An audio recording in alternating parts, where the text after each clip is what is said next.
Lalu fakta apa saja yang terkuak terkait dengan Putri Chandrawati yang akan bersaksi besok?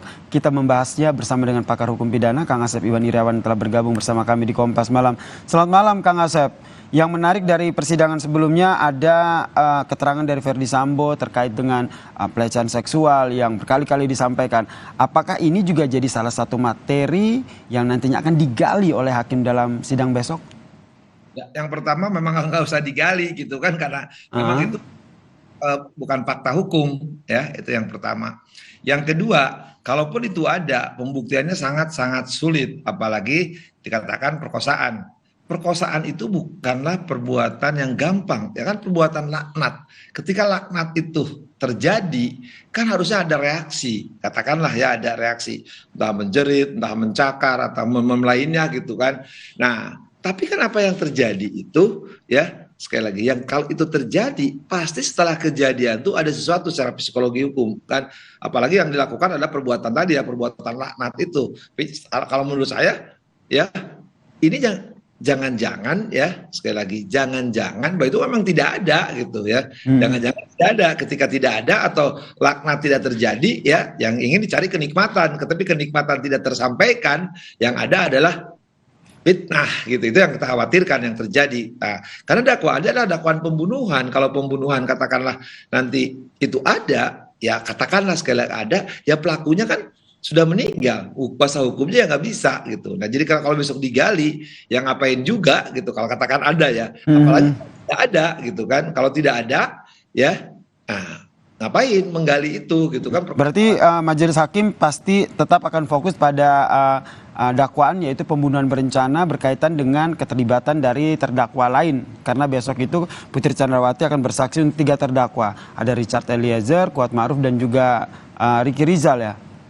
Betul, tepat. Jadi tidak akan bicara soal laknat atau nikmat gitu kan. Yang akan bicarakan ya pasti adalah apa yang didakwakan. Jadi sejauh mana peran dari PC ini dalam kejadian di Magelang itu gitu kan, ketika di Magelang itu apa yang diketahui oleh KM, RR, Eliezer. Bahkan ada satu yang menarik ya Yasser, waktu Eliezer pernah mengatakan itu PC bisik-bisik sama KM kan. Nah, tapi kan disangkal ya, bisik-bisik apa gitu kan, tapi juga ngapain juga wong itu ya, istilahnya ya entah persoalan pribadi entah persoalan lainnya gitu, bisik-bisik ya, itu dikatakan Eliezer kan kemarin itu.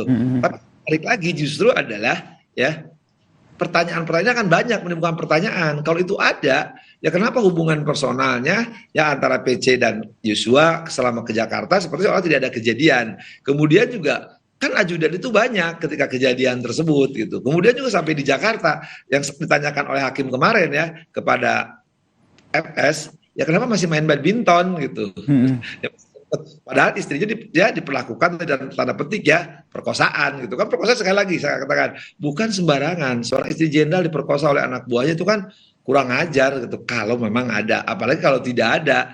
Jadi persoalan ini banyak apa menggantung. Jadi kalau hakimnya sekarang saya abaikan lah peristiwa itu. Jadi justru ya persoalannya akan ditanya sejauh mana di Magelang itu terjadi.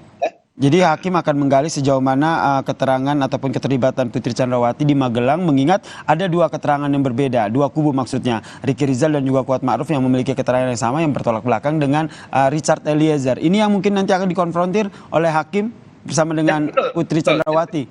Kang Asep. Betul, jadi besok akan kesaksian satu salin akan dihadapkan ya, bahwa sejauh mana keterangan misalkan tadi Kuat Ma'ruf, KM-nya, kemudian RR, kemudian E ya. Nah, itu pasti akan karena besok kalau misalkan 3 ini yang maju, kemudian juga syukur-syukur ada Sambo besok kan. Tapi pasti tidak tahu kan kejadian di Magelang. Tapi kalau yang paling gampang di Magelang kejadian itu kan 3 orang ini ya, kemudian plus pembantu Susi dan Kodir gitu kan, hanya itu aja permainannya gitu kan, yang lain kan nggak tahu gitu. Betul, karena kalau kita lihat kan keterangan dari Verdi Sambo mengatakan bahwa pematik dari akhirnya membuat menyusun rencana membunuh Yosua ini kan kejadian yang terjadi di Magelang. Kalau kita lihat nih Kang Asep, Putri Chandrawati ini kan berbicaranya sangat sedikit begitu, mengingat melihat dari keterangan-keterangan sebelumnya. Untuk Putri Chandrawati yang dihadirkan untuk menjadi saksi besok, Anda melihatnya akan seperti apa dalam memberikan kesaksian nanti? Ya, sebenarnya kalau saya sih langsung main di Saguling atau di Duren 3. Jadi ketika terjadi penembakan, tapi masih disangkal. Apakah dia melihat, misalkan menembak, kemudian suaminya juga nembak gitu, pasti akan disangkal, itu udah pasti gitu kan. Kemudian justru kalau hakimnya saya sekali harus tanya lebih lanjut, setelah kejadian apa yang dilakukan gitu kan. Jadi setelah kematian itu apa yang dilakukan gitu. Kemudian berikutnya juga bisa dikejar juga. Dulu kan pernah mengajukan sebagai JC, kenapa nggak dilanjutkan gitu, dan kenapa nggak mau diperiksa? Kalau dia katakan lurus kejadiannya waktu itu adalah betul-betul dia tidak tahu di tempat kejadian, ya, nah, atau dia tahu tempat kejadian yang sebenarnya, kemudian minta perlindungan juga, kenapa nggak ditindaklanjuti JC itu kan untuk yang bersangkutan? Menarik ya, akhirnya kalau seandainya besok hakim juga akhirnya menanyakan itu ke Putri Chandrawati, karena sampai saat ini kita semua juga masih bertanya-tanya kenapa akhirnya laporan pelecehan seksual itu akhirnya dicabut begitu ya Kang ya? Ya, iya penting karena kan kejujuran itu seperti yang dialami oleh Eliezer kan, dia berani sebagai saksi pelaku, apalagi misalkan Putri. Nah, Putri ini pasti harus mengatakan, saya itu harus mengatakan sebenarnya kejadian itu misalkan betul-betul ikuti permainan ya, bahwa misalkan suruh dihajar malah ditembak, jadi saya tahu persis, misalkan saya menjerit lah apalah gitu, saya tidak tahu apa-apa, jadi saya akan mencerita semuanya, bahkan saya kaitkan juga bahwa sebenarnya saya diperkosa misalkan, itu perlu misalkan dikaitkan bagaimana pernyataan sebagai JC yang tidak jadi, dan selama ini narasi tentang perkosaan itu sendiri kan. Nah, dan juga yang lebih penting lagi kan, kaitan hubungan misalkan ya, bagaimana Joshua ini dengan Putri ini gitu. Ya, ini juga yang akan digali, meskipun kalau kita lihat agenda sidangnya adalah Putri Chandrawati bersaksi untuk 3 terdakwa lain. Namun ada hal-hal lain yang sebenarnya tidak terlalu berkaitan langsung dengan 3 terdakwa lain, namun nanti ini akan tetap digali oleh hakim. Ya, pengalaman kemarin itu kan seperti terdakwa itu kan saksi ini harus cerita apa yang dilakukan oleh terdakwa sejauh mana dia mengetahui. Tapi kan pengalaman kemarin PC itu pasti diperiksa maupun sebagai saksi seolah-olah jadi terdakwa juga, padahal kan belum waktunya diperiksa sebagai terdakwa. Tapi itu akan nampak latar belakang itu kalau pengalaman kemarin ya, ketika memeriksa baik yang KM, RR, E maupun Sambo itu sendiri, ternyata mereka diperiksa bagaikan sebagai seorang terdakwa, bukan sebagai saksi. Oke, ini yang jadi menarik untuk kita nantikan besok. Kemudian Kang Asep, Putri Chandrawati ini bisa menjadi salah satu saksi kunci begitu. Apa yang nantinya akan menjadi pertimbangan hakim ataupun bisa saya katakan strategi hakim lah untuk menggali keterangan dari seorang Putri Chandrawati, mengingat Putri Chandrawati ini adalah orang yang kalau kita lihat track recordnya adalah orang yang jarang berbicara begitu. Bisa saya katakan sangat sulit begitu untuk menggali informasi dari seorang Putri Chandrawati ini. Ya, apapun yang digali, dugaan saya sementara ya, besok tuh tetap drama seri lagi, tapi nangis, diam, tidak mengerti, jadi tidak akan apa yang diharapkan oleh majelis. Saya yakin besok itu polanya sama seperti ketika memeriksa Sambo maupun Kuat maupun RR gitu. Jadi saya yakin tidak akan tergali semua. Jadi lebih banyak saya kira jawaban-jawaban yang tidak tahu atau lupa lagi. Jadi saya kan tidak akan mengalir seperti kita mendengarkan bagaimana kejadian sesungguhnya yang diutarakan oleh Richard Eliezer kan. Saya juga ya, paling biasa-biasa saja, paling juga bahkan mungkin dramatisnya akan lebih banyak ya daripada yuridisnya. Oke, kemudian tidak hanya majelis hakim, jaksa penuntut umum pun juga diberikan kesempatan untuk bertanya, pun sebaliknya dari kuasa hukum Putri Chandrawati. Yang menarik adalah dari kuasa hukum nih, menurut Anda sendiri kira-kira apa yang akhirnya ditanyakan nanti kepada Putri Chandrawati sebagai, bisa saya katakan sebagai pembelaan lah untuk Putri Chandrawati? Kalau JPU mungkin juga datar, karena yang ditanya seorang kita pasti ada batas-batas, kita keterbatasan mengenai seorang wanita kan tidak boleh, Susi aja pembantu kan jadi itu. Nah kalau dari 2 pengacara yaitu KM sama RR pasti polanya sama ketika memeriksa Sambo, itu pasti akan sama. Tapi mungkin kita duga itu besok sejauh mana yang biasanya kalem dilakukan oleh Roni dan kawan-kawan pengacaranya Eliezer.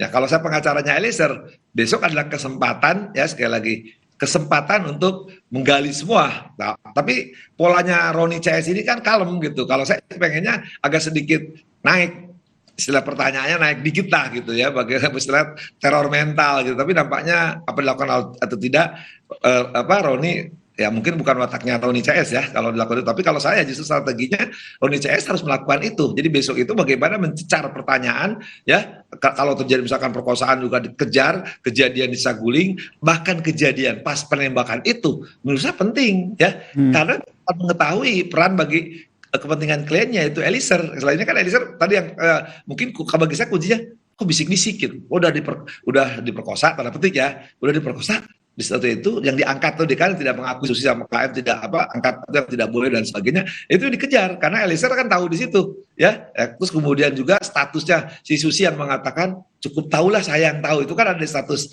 itunya, itu kan pertanyaan. Maka saya bilang kalau pertanyaan Roni pasti akan berbeda dengan pertanyaan pengacaranya KM maupun RR. Tapi seharusnya pengacara Roni ya melakukan itu, mencecar dengan berbagai macam pertanyaan seolah tadi teror mental. Tapi ya kalau lihat gelagatnya Roni ini kan orang yang kalem, terlalu strategi taktiknya cukup bagus gitu ya. Tapi tidak terlalu ini. Tapi kita lihat besok. Tapi saya duga ya kita harapkanlah besok justru ditanya oleh pengacaranya Eliezer ini pertanyaan apalagi kalau Baik. Nah ini kita nantikan bersama nih ya Kang Asep ya, apa saja fakta yang akan terkuak terkait dengan Putri Candrawati yang akan bersaksi untuk 3 terdakwa lainnya. Terima kasih pakar hukum pidana Kang Asep Iwan Iriawan telah bergabung bersama kami di Kompas Malam.